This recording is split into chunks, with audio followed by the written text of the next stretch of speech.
You ask Tiger to solve. This deals with linear equations with one unknown. The final result is k equals -3. Let's solve it step by step.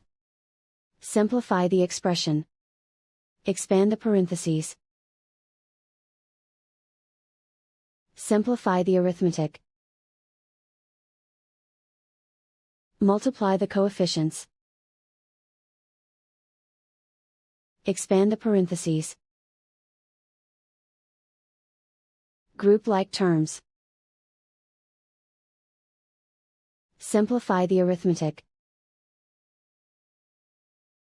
Group all k terms on the left side of the equation. Subtract 40k from both sides. Group like terms.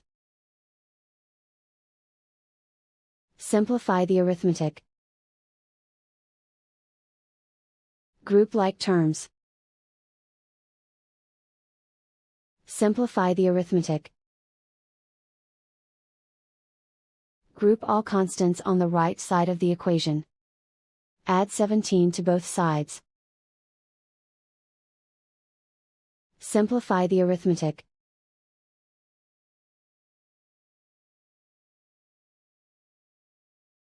Isolate the k. Divide both sides by -33. Cancel out the negatives. Simplify the fraction.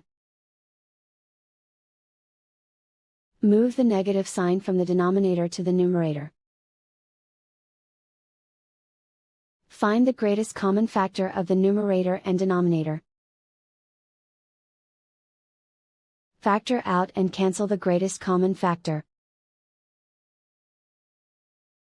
And so the final result is k equals -3.